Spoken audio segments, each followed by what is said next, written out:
Thank you for the introduction. Thank you, Thorsten, for the opportunity. Good afternoon, respected professors and dear colleagues. Welcome back. I hope you enjoy your lunch. My name is Wachirawit Penrat, and I am a sport medicine surgeon, medicine fellow. I'm from Thammasat University. The topic I'm going to talk about today is something different. While most topic here are discussing about sophisticated surgical techniques, I'm going to show something beyond the operating room, because a perfect surgery alone isn't enough. And I hope I can give you something you can actually take and use in the clinic at the end. I don't have any conflict of interest. By the end of this talk, I have three main objectives. First, I want to introduce you to the key concept of the Kinesio pathological model, why you should know it. And second, to show how neuromuscular control determines the functional outcome. I will go a little bit about the brain change after the injury. And the third, to provide a practical strategy that you can bring into your daily practice immediately. So begin with why. And next, why you should know it, the KPM model, and who cares, who should care about it, and what is the future coming, and what's beyond the operating theater. Let's first rethink our surgical success. You have your own picture of your patients from the preoperative, intraoperative, to the postoperative phases. I would like you to think of it. And due to time constraint, let me bring the knee injury as an example. By show of hands, has anyone ever treated the torn ACL or ever meet athlete with ACL injury? Has anyone? I think most, everyone. ACL injury is a global problem. Thank you for the participation. ACL is a global concern here. And there's a numerous study, most are from US, and Thailand is just a little bit here. But I think we are getting bigger. And there are already 12,000 of papers since 4 decades ago. So actually you already missed a first ACL paper of today. That's a lot. So ACL is one of the most devastating injury here. That patient is going to be out for at least 6 months or 2 years. Although low incidence, but increased number of severity. 200,000 days at least. You have athletes who have returned to play. And some athlete like this guy, Virgil van Dijk from the Liverpool, he returned for ACL injury. So he working hard than ever. You would think if I did exceptional rehabilitation, they would have a much lower injury rate. It's actually not the answer. Why this topic matters so much? Because the structure isn't the function the athlete wants. We want a proper landing and mechanics. So what the patient actually wants, they want to be as fast as possible return to performance. They want to return to pre-injury performance, and they want to get injured again. But the research consistently this number. A quarter of athletes fail to return to their pre-injury level. And so you go and look into the literature.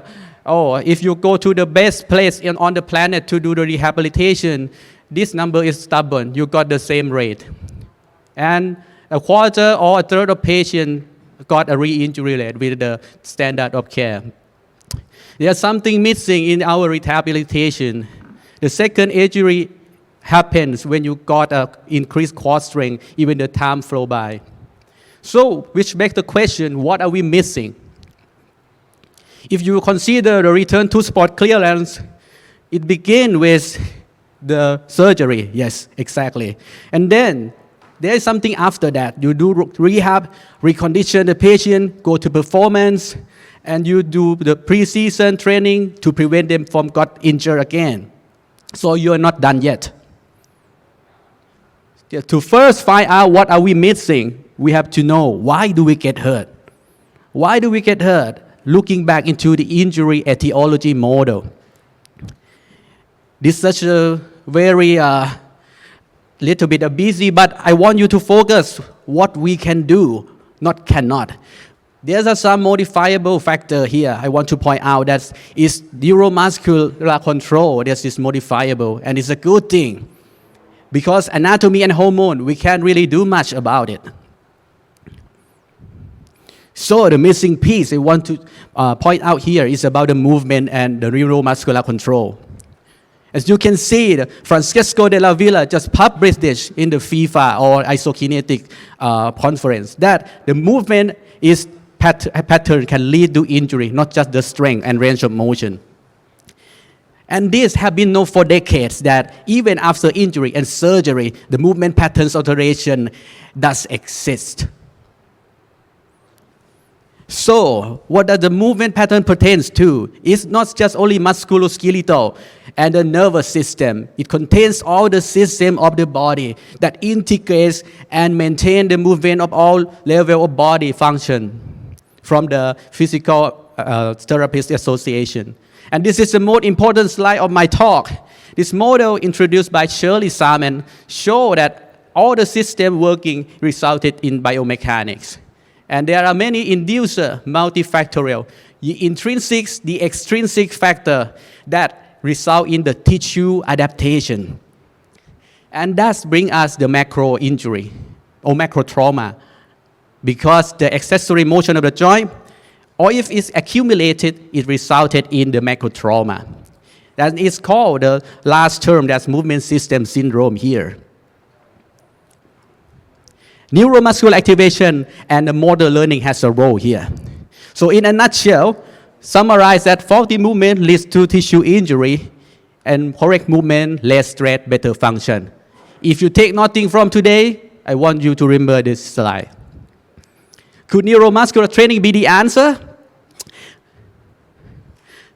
It actually is. We begin from the study that early we do precision strength and conditioning and lower the incidence. But we want to lower it more by doing the integrated neuromuscular training. So it's had a lot of components here, coordination, strength, plyometric, all the things, and also the cardiovascular system resulted in the sport-specific skill.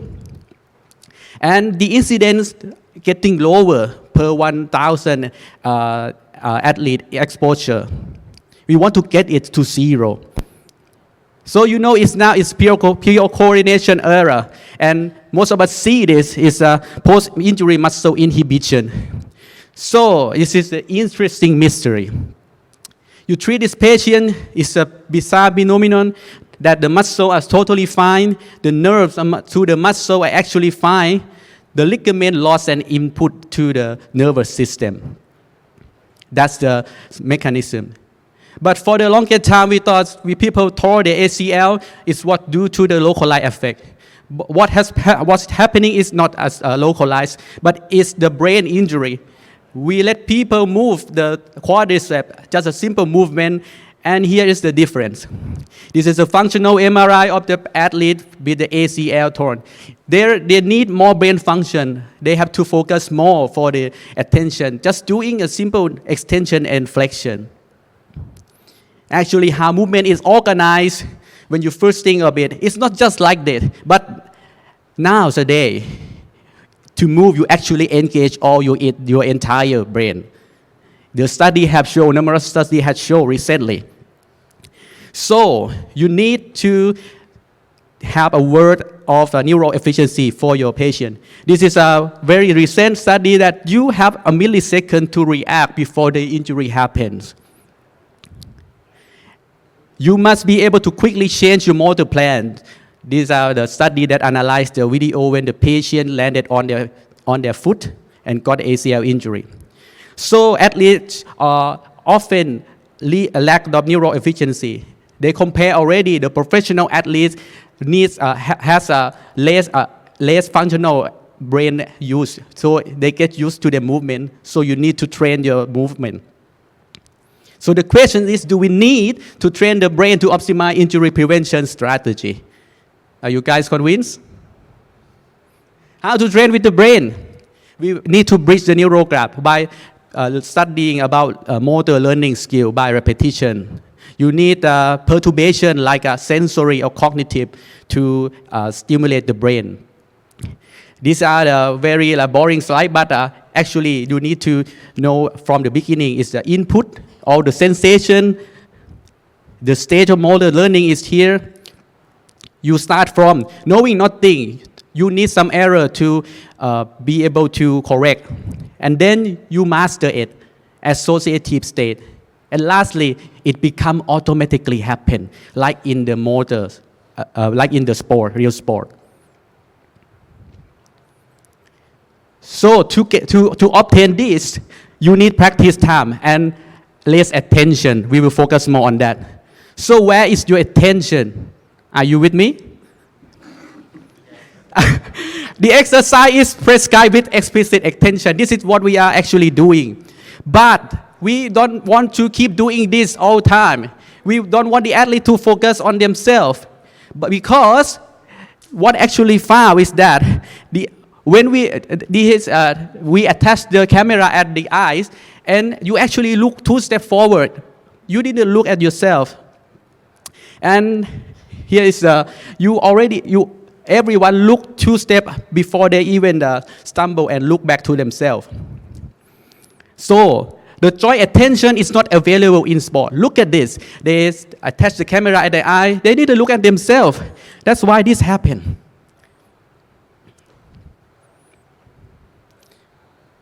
So we need to train something that we can give a feedback to athlete, like coaching, and the incidents get less and less. And there are many factors.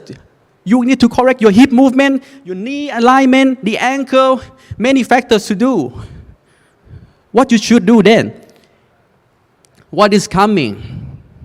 We want to change from here the internal focus feedback, which has a limited risk reduction and failed to transfer to sport, to be here. Now we call it augmented neuromuscular training. We use external focus biofeedback. We have some technology, but you don't even need it. But I want to show you what's going on now. We have the augmented reality. Athlete have to make the external focus. They don't know what they are doing, but they have to keep the rectangle. So that's the correct movement. That's called the implicit biofeedback. This is the full immersion before return to sport. They have to experience it. They don't have to go outside. Use the virtual reality. And in the clinic, you can use VR, as we have the application, and the price is getting lower right now. They can simulate the real situation, like this one is, they're getting down from the rooftop. So I want to introduce you to the augmented neuroplastic rehabilitation, the virtual reality, the motor learning, the cognition, the sensory wedging. This is the strobe glasses to reduce your vision. So what might this rehabilitation look like? On this column, you already see the standard protocol of the ACL rehabilitation. But this column is something new, something beyond the current rehabilitation. If you take nothing from today, I want you to reflect on your current of care, the standard protocol of yourself. Is the problem solved now? Yes, but not to the zero. The augmented enhanced neuromuscular rehabilitation has a little bit less rate of injury per exposure. The patient we want, here is the patient we want. We don't want the patient to be like this water. This water is still, even a drop, the patient is like very fragile. We want the anti-fragile athlete, like turbulent water that nothing can beat it. The patient or the athlete. So we have to begin with the end, define the return to performance goal, your athlete, activity, or your patient, and walking back to plan your rehabilitation. So it's the shared decision making. We are all under the umbrella of sport medicine. We are on the injury care management. But not only us, it's some people more than that. In conclusion, it's the foundation of the orthopedic pathology. We need shared decision making and train the brain, and don't forget to ask the question, where is the attention during a task? Here's what the action plan. Recognize the new mindset, learn some movement science, try something yourself, augment your rehab, and return to sport. Here's the references, and thank you for your attention. Acknowledgement. Thank you.